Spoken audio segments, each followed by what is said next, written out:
یہ کہانی ہے گاؤں میں رہنے والی ایک نوجوان لڑکی کی جو اپنے والدین کی نافرمان تھی۔ آخر اللہ تعالیٰ نے اس نوجوان لڑکی پر ایسا کیا عذاب نازل فرمایا جو اس لڑکی کو سانپ بنا دیا۔ آخر وہ لڑکی ایسے کیا گناہ کرتی تھی جو اللہ تعالیٰ نے اس پر اس قدر گندا عذاب نازل فرمایا۔ آپ ہماری اس مکمل ویڈیو کے ساتھ جڑے رہیں اور اینڈ تک ضرور دیکھیے گا۔ یہ واقعہ گاؤں میں رہنے والی نوجوان لڑکی کا ہے جو اپنے والدین کی بڑی نافرمان تھی۔ پھر اچانک اس لڑکی کی زندگی میں ایک لڑکے کی محبت آئی۔ وہ لڑکا جس سے وہ لڑکی محبت کرتی تھی وہ اچھے کردار کا نہیں تھا اور اس لڑکے کا مقصد لڑکی کو بہکانا اور گناہ کی طرف لے جانا تھا۔ والدین نے اپنی بیٹی کو اس لڑکے سے ملنے سے منع کر دیا تھا کیونکہ اس کے والدین جانتے تھے کہ وہ لڑکا دھوکے باز ہے اور میری بیٹی کا غلط استعمال کرے گا۔ لڑکی نے اپنے والدین کی بات ماننے کی بجائے ان سے جھوٹ بولنا شروع کر دیا اور اچانک ایک دن اس لڑکے کے ساتھ کہیں دور بھاگ آئی۔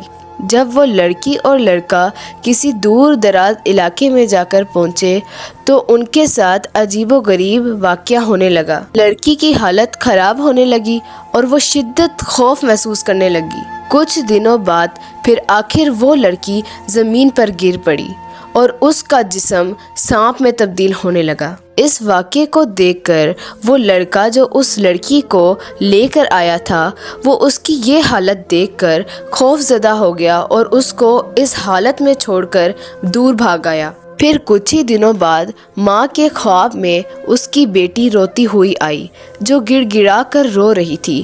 ماں کو کچھ سمجھ نہ آئی جو خواب میں کہہ رہی تھی، مجھے اپنے ماں باپ کی نافرمانی کرنے کی سزا ملی ہے، اسی لیے اللہ تعالیٰ نے مجھے اس عذاب کا شکار بنایا ہے۔ میں نے گناہ کیا اور اس لڑکے کے ساتھ بھاگ آئی، اسی وجہ سے اللہ نے آج مجھے سانپ کی شکل میں اختیار کر دیا ہے۔ وہ روتے ہوئے گڑ گڑاتے ہوئے اپنی ماں کی خواب میں آئی اور لگاتار یہی کہہ رہی کہ اپنے ماں باپ کی نافرمانی کرنے کی وجہ سے اور اپنے گناہوں کی وجہ سے آج اللہ تعالیٰ نے اس عذاب کو میرا مقدر بنایا ہے۔ ماں باپ کی نافرمانی انسان کو دنیا اور آخرت دونوں میں رسوا کر دیتی ہے اور ماں باپ کی دعائیں ہی انسان کو دنیا اور آخرت دونوں میں ہی آباد کر دیتی ہیں۔ گناہ اور نافرمانی کا انجام ہمیشہ برا ہوتا ہے۔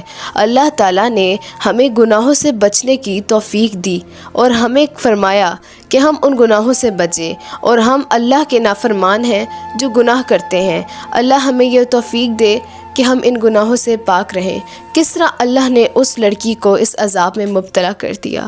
عزیزان محترم، میں امید کرتی ہوں کہ یہ واقعہ آپ کے دل پر لگا ہوگا اور اگر آپ کو یہ واقعہ اچھا لگے تو میرے چینل کو سبسکرائب کر دیجیے گا، دعاؤں میں یاد رکھیے گا اور کمنٹ کیجیے گا اور دعاؤں میں ضرور یاد رکھیے گا۔ خدا حافظ۔